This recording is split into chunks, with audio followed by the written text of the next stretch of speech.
Olá, seja muito bem-vindo ao nosso 12º dia do nosso alinhamento integrativo, alinhando corpo, alma e espírito, trazendo um tanto mais de clareza sobre o que eu carrego, o meu modo operante, por que eu faço o que eu faço, por que eu penso da forma que penso e, principalmente, limpar um pouco, abrir um pouco de espaço para que a gente também consiga perceber por que o outro é como é, por que o outro faz o que faz, e isso vai melhorando os nossos relacionamentos, isso vai trazendo mais fluidez, não só nos nossos relacionamentos, mas em todas as áreas, porque uma vez que eu consiga ter uma comunicação assertiva, uma vez que eu consiga compreender além do aparente, tudo se torna muito mais leve, muito mais amoroso e fluido.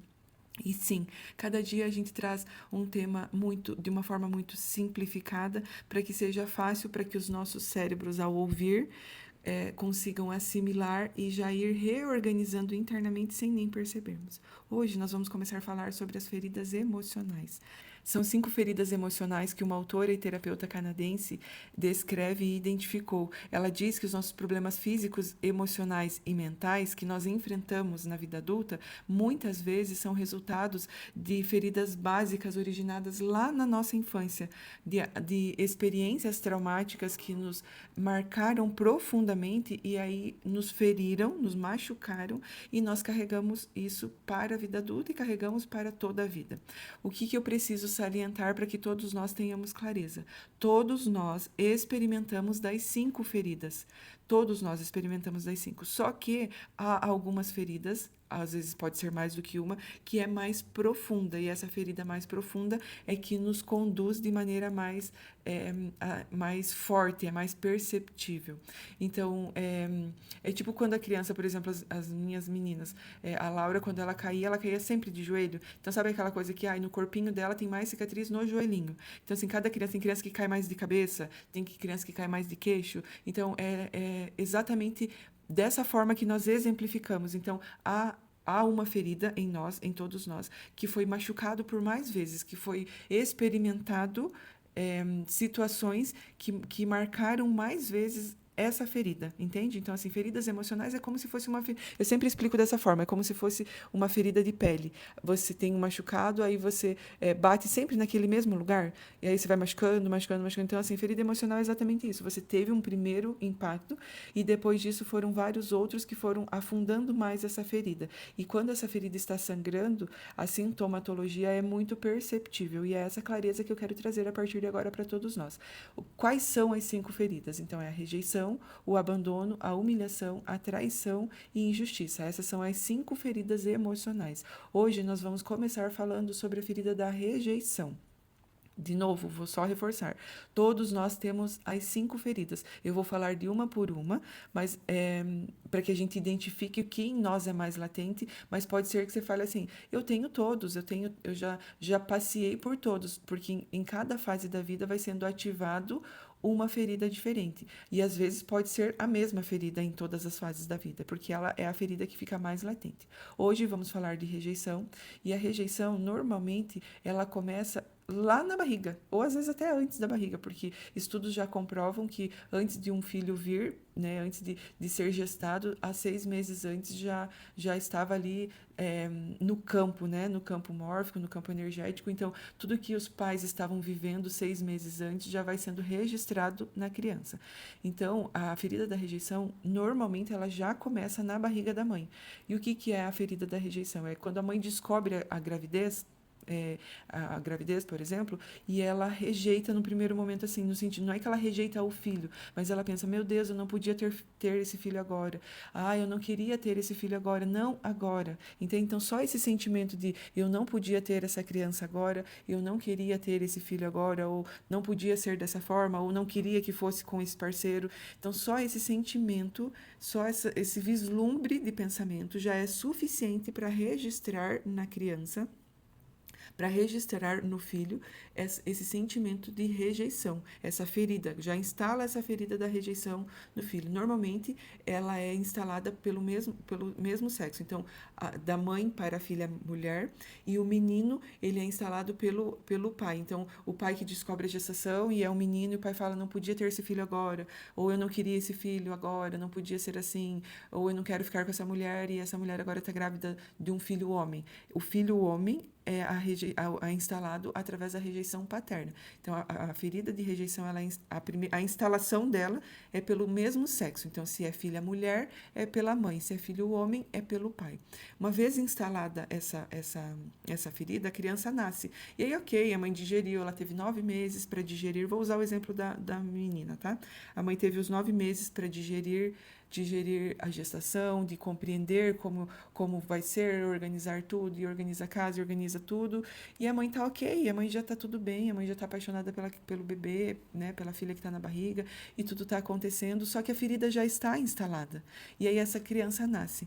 E uma vez que ela nasce, se ela nasce numa casa que já tem outros filhos, e a mãe precisa ficar com o filho maior e deixar esse bebê, essa criança, com o cuidador ou com a avó, enfim, se essa criança sente ou percebe que a mãe não está ali disponível, ela vai sentir de novo e ela vai começar a perceber, especialmente depois dos 9 meses, quando a criança já começa a perceber o mundo, se a criança percebe que a mãe está com um irmãozinho mais velho e não está com ela já vai aprofundar um pouquinho mais a ferida, se sentir rejeitada de novo. Minha mãe está com meu irmão e não está comigo. Então, são movimentos muito sutis e muito na linguagem e na percepção da criança, que o adulto não percebe que essa ferida está sendo cavocada, entende? E aí essa ferida está ali, sangrando.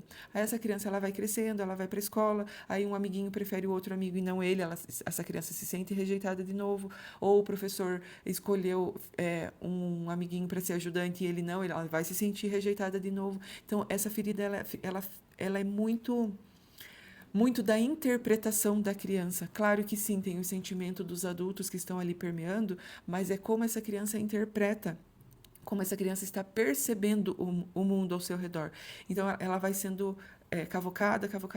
E na vida adulta, quando essa criança que está ali com a ferida latente traz para a vida adulta, é o adulto que se protege muito, é o adulto que não tem muita interação social, é um adulto, a autora ela descreve que é a máscara do escapista. Então, uma vez que eu não quero estar nos ambientes, é uma pessoa magra, é uma pessoa que não gosta de ser percebida, ela não chama atenção, ela não tem essa necessidade de chamar atenção, ela se defende muito, então ela não aprofunda nas relações, porque ela tem medo de aprofundar nas relações e sofrer a rejeição de novo. Então, na amizade, ela está sempre na defensiva, é uma pessoa que tem poucos amigos, está sempre se defendendo, porque a qualquer momento ela pode ser rejeitada de novo. Então, essa máscara do escapista eu não estou, então logo está escapando. Eu não, sendo magra, eu não consigo, as pessoas não me percebem com tanta facilidade. Então, são essas características. Eu, por exemplo, vou falar de mim agora. Eu tenho a ferida mais forte e mais latente em mim é a ferida da rejeição. Eu sou a única menina de casa quando os meus pais descobriram a gestação. Para minha mãe foi um susto, então esse sentimento do susto já foi suficiente para ser instalado.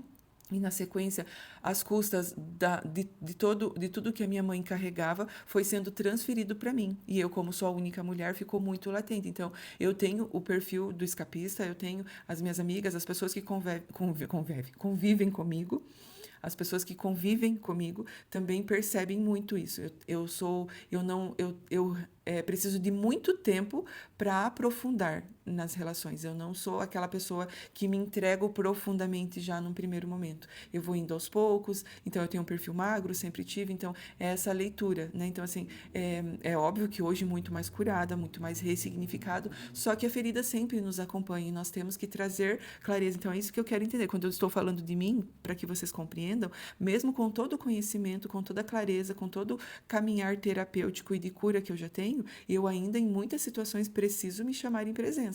Por quê? Exatamente por isso, porque a ferida ela nos acompanha. Lembra que eu já expliquei de vários outros assuntos que uma vez criado esse caminho neural, ele vai permanecer ali, e aí nós escolhemos se queremos permanecer nele ou se a gente traz luz e um novo comportamento, uma nova percepção diante do que carregamos. Então, essa clareza que eu queria trazer para nós hoje sobre a ferida da rejeição. Então, se você é o adulto que hoje não aprofunda nas relações, tem medo de se envolver, e muitas vezes é porque eu já tenho esse caminho muito bem clarificado, mas muitas vezes é um adulto que também não consegue se relacionar, demora a casar, demora a se relacionar. Por quê? Porque tem é tão forte e está sangrando tanto essa ferida que a pessoa não se permite ser amado, não se permite receber o amor do outro. Porque sempre vai ter o sentimento de, se eu me permitir receber o amor do outro, o outro vai me rejeitar e vai me deixar no caminho, né? Então, assim, é essa clareza que nós precisamos ter, de compreender como está os meus relacionamentos, como estão as minhas amizades. Eu consigo criar vínculos, eu consigo me permitir mergulhar, eu consigo me permitir deixar que o outro me acesse sem medo, sem receio, sem esse sentimento de rejeição, de, o fulano fez uma festa e não me convidou para a festa, a pessoa fez não sei o que e não me chamou. Então, quando fica nesse sentimento de o outro não me chamou, o outro não me convidou, o outro não me não demonstra a minha importância, logo eu me sinto rejeitada. Então, eu prefiro não... Quem convive comigo sabe, fala assim, eu prefiro nem receber o convite. Por quê? Por conta desse medo da rejeição. Porque se eu receber o convite, se eu não receber o convite, eu vou ser rejeitada. Se eu receber o convite e ir até o lugar e alguém me rejeitar lá, então eu prefiro ficar escondida. Eu prefiro escapar. Então, é esse sentimento, é essa clareza que eu quero trazer para nós hoje sobre a ferida da rejeição. Quando estou expondo a minha ferida, é para trazer mais clareza para todos nós, para que possamos nos acolher, para que possamos passar uma pomadinha e trazer um tanto mais de clareza, um tanto mais de leveza, para que essa ferida não me conduza. Tanto que hoje eu tenho vínculos muito fortes, eu tenho um casamento saudável, eu tenho vínculos fortes com as minhas filhas, eu tenho vínculos fortes de amizades com o meu sistema familiar. Então, hoje, para mim, é mais tranquilo, mas por muito tempo eu fiquei nesse sentimento de escapista, e óbvio, em algumas situações eu ainda entro nesse lugar. Então, é essa clareza que eu queria trazer para nós hoje sobre a ferida da rejeição. Amanhã vamos falar sobre a ferida do abandono e aí vamos dando sequência no decorrer dos dias. Então, identifique hoje se faz sentido para você essa ferida da rejeição em alguma instância. Se você em alguma instância se protege das pessoas, das situações, dos lugares. Porque se você está se protegendo, está escapando para não permanecer nas relações, nos lugares e nas situações, é porque sim, em alguma instância essa ferida precisa ser olhada, cuidada e ressignificada para que se torne mais leve, não só para você, mas para as pessoas que estão ao redor, porque sim, é um desafio conviver com a pessoa que tem essa ferida da rejeição. Porque a pessoa está sempre na defensiva e ela tem uma leitura, de certa forma, de frieza. Então, ela não deixa o outro se aproximar, logo, ela não tem essa demonstração de afeto. É uma pessoa mais fria, é uma pessoa mais rígida. Por quê? Porque ela não quer se envolver para não ser rejeitada. Logo, ela também não demonstra sentimentos. Algo deu errado. Tente novamente. Logo, ela também não demonstra sentimentos. E não demonstrando, não é fácil para conviver com as pessoas que têm essa ferida latente. Então, essa clareza, esse entendimento que nós precisamos ter. Se está latente em mim, eu preciso trazer luz, eu preciso trazer, ressignificar tudo que foi, olhar com clareza. Eu tive que fazer todo esse processo de compreender que não era sobre mim, era o que a minha mãe carregava, era o que o meu sistema familiar carregava, para que o que respingou em mim não era sobre a Suzy, sim sobre o contexto onde eu nasci. Lembra sobre as leis sistêmicas? Eu pertencia a isso, logo eu também carregava isso. Então, é essa clareza e esse entendimento que nós precisamos ter. E aí a gente vai trazendo um pouquinho mais a cada dia, compreendendo o que é meu, o que não é meu e trazendo um novo sentido, um novo significado. Deus abençoe o seu dia, faça de hoje essa clareza, esse entendimento. Escolha cuidar, se essa ferida está sangrando aí, escolha passar uma pomadinha, escolha pedir ajuda, escolha trazer novo sentido, novo significado, que experiência própria, tudo se torna muito mais fluido, mais leve, mais amoroso e sim, é muito bom parar de escapar e receber o amor. Deus abençoe o seu coração, o seu dia. Eu te espero amanhã para falarmos sobre a ferida do abandono.